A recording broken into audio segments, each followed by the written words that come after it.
वज़ीर-ए-आज़म शहबाज शरीफ की दोहा में अमीर कतर से मुलाकात में नायब वज़ीर-ए-आज़म इसहाक डार और फील्ड मार्शल सैयद आसिम मुनीर भी मौजूद थे। वज़ीर-ए-आज़म की 9 सितंबर को दोहा पर इसराइली हमले की शदीद मजम्मत, कहा हमला कतर के खुद मुख्तारी और बैनुल-अक़वामी कानून की खिलाफ वर्जी है।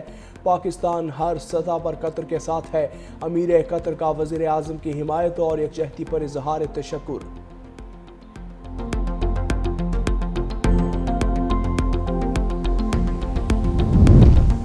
खैबर पख्तूनख्वा हुकूमत का इस्लामाबाद के करीब नया केपी हाउस तामीर करने का फैसला। ज़राए के मुताबिक केपी हाउस इस्लामाबाद से 20 किलोमीटर दूर ज़िला हरीपुर की हदूद में तामीर किया जाएगा। खैबर पख्तूनख्वा हुकूमत ने तामीर का मंसूबा बाज़ाब्ता तौर पर मंजूर कर लिया। मंसूबे पर 500 मिलियन रुपए लागत आएगी। सूबाई हुकूमत ने डिप्टी कमिश्नर हरीपुर को सरकारी ज़मीन की निशानदही की जिम्मेदारी सौंप दी।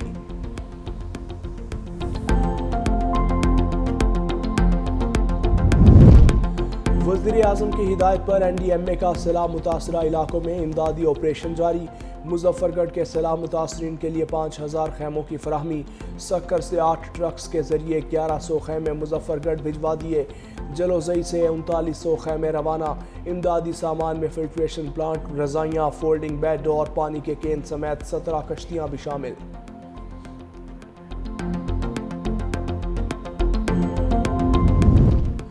स्वाबी की तहसील रजड़ में तूफानी बारिश और आंधी ने तबाही मचा दी है। शदीद बारिश से मकई, गन्ना और सब्जियां मुकम्मल तबाह। दीवारें गिर गईं, दरख्त जड़ों से उखड़ गए। फसलें तबाह होने से किसानों को लाखों का नुकसान।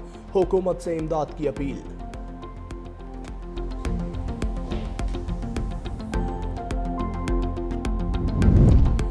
गुजरांवाला में खुराक के नाम पर जहर बेचने वालों के खिलाफ कार्रवाइयाँ।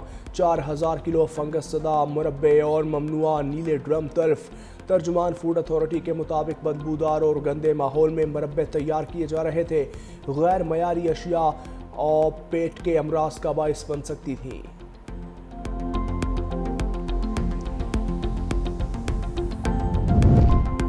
और हरीपुर में रेलवे रोड पर वैन बरसाती रैले की जद में आकर पुल से नीचे गिर गई। वैन ड्राइवर जख्मी, ट्रामा सेंटर मुंतकिल। रेस्क्यू टीम्स वैन को बरसाती नाले से निकालने के लिए कोशां।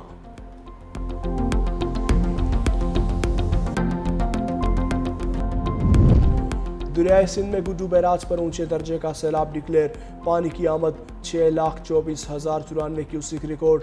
रोंती, कच्चे समेत उबाड़ों के दर्जनों देहात सैलाब की जद में। कच्चे के इलाके में सैलाबी पानी ने तबाही मचा दी। फसलें तबाह। ज़िले इंतज़ामिया की जानिब से बचाव बंद पर फ्लड रिलीफ कैंप्स कायम। मवेशियों की देखभाल के लिए वेटरनरी कैंप्स भी लगा दिए गए।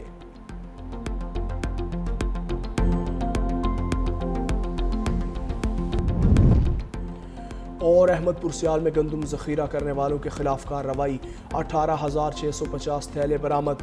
कार्रवाई special monitoring unit, para force और फूड डिपार्टमेंट ने की। हुकाम का कहना है किसी को ज़ख़ीरा अंदोज़ी की इजाज़त नहीं। कार्रवाइयाँ जारी रहेंगी।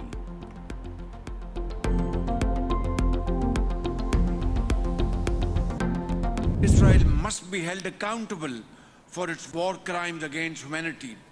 Creation of an Arab Islamic task force to adopt effective measures to ward off Israeli expansionist designs. Pakistan strongly condemns Israel's reckless and provocative attack on Doha that was clearly aimed at sabotaging peace efforts in the Middle East. This was a flagrant violation of the sovereignty and territorial integrity of the state of Qatar.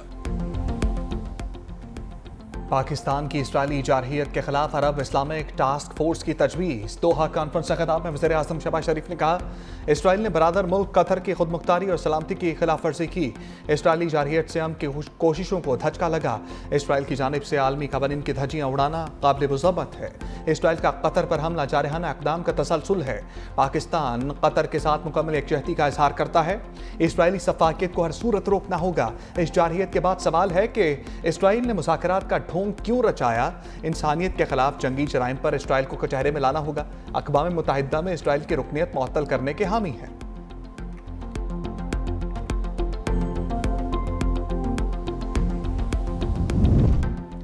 अमीर Qatar ने greater Israel का agenda आलमी अमन के लिए खतरा करार दिया। कहा दोहा में इसराइल का हमला बहुत बड़ी जारहियत थी। कतर की खुदमुख्तारी और सालमियत की खिलाफ वर्जी की गई।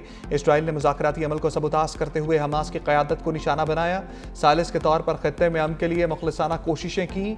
खत्ते के ममालिक की खुदमुख्तारी की खिलाफ वर्जी काबिल मुज़म्मत है। इसराइल की तरफ से आलमी कवानीन की संगीन खिलाफ वर्जी लम्हा फ़िक्रिया है। इसराइली हमला कतर की खुदमुख्तारी और आलमी कवानीन की खिलाफ वर्जी था। सेहोनी रियासत ने इंसानियत के खिलाफ जराइम में तमाम हदें पार कर दी। फलस्तीनियों की मुसलसल नस्ल कुशी की जा रही है। यरगमालियों की पुरअमन रिहाई के लिए इसराइल के तमाम दावे झूठे हैं। वज़ीर-ए-आज़म और सऊदी वली-अहद में अहम बैठक। कतर के खिलाफ इसराइली जारहियत के बाद की सूरत हाल पर तबादला ख्याल। वज़ीर-ए-आज़म ने कहा इसराइली हमला मशरिक़ वस्ता में अमन की कोशिशों को सबूताज करने की साजिश है। कॉन्फ्रेंस का पैगाम है मुसलमानों ने इसराइल के खिलाफ यकजुबान होकर बात की। उम्मत को मुत्तहिद करने की सऊदी वली-अहद की कोशिशों की तारीफ। सऊदी अरब को तमाम सफारती फॉरम्स पर मुकम्मल ताबून की यकीन दहानी। सऊदी वली-अहद ने पाकिस्तान की सफारती कोशिशों को सराहा। कहा रवा हफ्ते के आखिर में वज़ीर-ए-आज़म के दौरा रियाद के मुंतज़िर हैं। दौरा दो तरफा मामलात के लिए फ़ायदेमंद साबित होगा। वज़ीर-ए-आज़म की तुर्क सदर रजब तैयब एर्दोगान से मुलाकात। फ़लस्तीन के सदर महमूद अब्बास, अमीर कतर शेख तमीम बिन हमद सानी, ताजिकिस्तान और मिस्र के सदूर से मलेशिया के वज़ीर-ए-आज़म से भी मुलाकात हुई।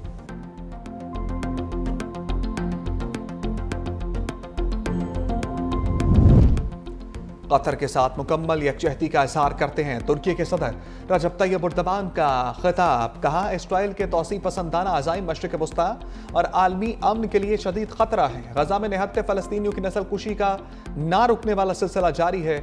इराक़ी वज़ीर-ए-आज़म ने कहा इसराइली जारहियत ने खत्ते के मिसाइल को संगीन कर दिया। आलमी बरादरी को दोहरा मेयार तर्क करना होगा। Secretary general OIC Hussain Ibrahim ताहा बोले इसराइल की जानिब से खत्ते के ममालिक को निशाना बनाना इंतहाई तशवीशनाक है। इसराइली बर्बरियत और मजालिम ने तमाम हदें पार कर दी। भूख का बतौर हथियार इस्तेमाल घटिया हरकत है।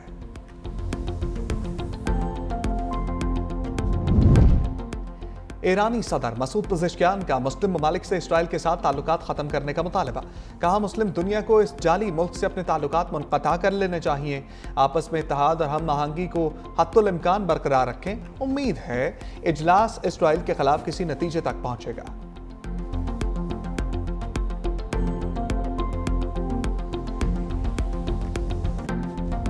आम दुश्मनों का सफाया। खैबर पख्तूनख्वा में 2 कार्रवाइयाँ, 31 भारतीय स्पॉन्सर्ड दहशतगर्द मारे गए।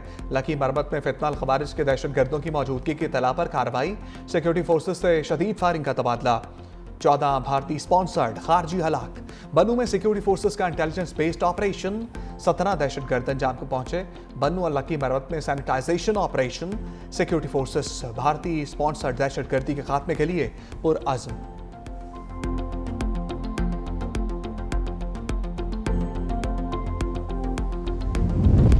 PCB ने क्रिकेट में सियासत को क्लीन बोल्ड कर दिया। पाक भारत मैच में कवानीन की धज्जियां उड़ाने पर सख्त मौक़िफ़। मैच रेफरी तब्दील ना करने की सूरत में एशिया कप के मजीद मैच ना खेलने का फैसला। ICC और MCC को एहतजाजी खत लिखकर आगाह कर दिया। मौक़िफ़ इख्तियार किया कि मैच रेफरी को ना हटाया तो मजीद मैचेस नहीं खेलेंगे। PCB का खत में MCC कवानीन का भी हवाला। लिखा मैच रेफरी ने अपनी जिम्मेदारियों को नहीं निभाया। ICC कोड ऑफ कंडक्ट की खिलाफ वर्जी करते हुए स्पिरिट ऑफ गेम को नुकसान पहुंचाने की कोशिश की गई। चेयरमैन PCB मोहसिन नकवी ने ट्वीट में कहा खेल में सियासत को घसीटना खेल की रूह के मुनाफी है। भारत के खिलाफ मैच में स्पोर्ट्समैन स्पिरिट की शदीद कमी देखने को मिली जो मायूस कुन है। उम्मीद आइंदा फतूहात का जश्न तमाम टीमें साथ मनाएंगी। टॉस से कबल मैच रेफरी NG पाइक्राफ्ट ने कप्तानों को मुसाफे से मना किया था। मैच खत्म होने पर भारतीय बैटर्स पाकिस्तानी खिलाड़ियों से बगैर हाथ मिलाए चले गए थे।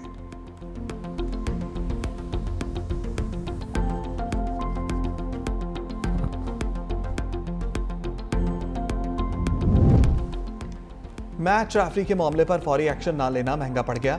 PCB ने डायरेक्टर इंटरनेशनल क्रिकेट उस्मान बाहला को ओहदे से हटा दिया। राय के मुताबिक PCB ने ICC को खत देर से लिखने पर बरतरफ किया।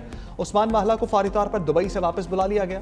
चेयरमैन PCB मोहसिन नकवी कहते हैं मेरे लिए पाकिस्तान की इज्जत और वक़ार सबसे पहले है।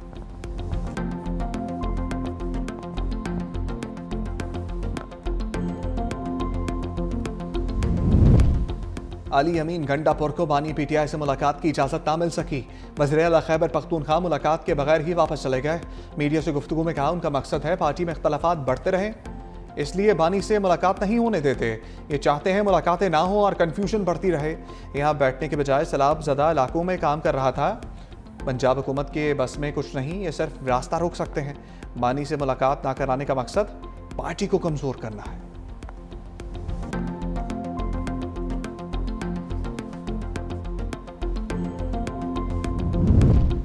स्टेट बैंक का शरह सूद 11% पर बरकरार रखने का ऐलान। मरकजी बैंक के मुताबिक मॉनेटरी पॉलिसी कमेटी ने शरह सूद बरकरार रखने का फैसला किया। जून और जुलाई के लिए भी स्टेट बैंक ने शरह सूद को 11% पर बरकरार रखने का फैसला किया था।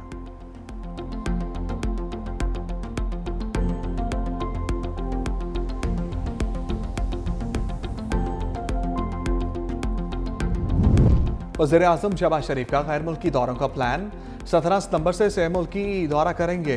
सफारती ज़राए के मुताबिक सऊदी अरब, बरतानिया, अमरीका जाएंगे। दौरे में सऊदी क़यादत से मुलाकात करेंगे। वज़ीर-ए-आज़म सऊदी अरब के बाद 21 सितंबर को बरतानिया और फिर अमरीका जाएंगे। अक़वाम मुत्तहिदा की जनरल असम्बली इजलास में भी शरीक होंगे। 26 सितंबर को जनरल असम्बली से खिताब करेंगे।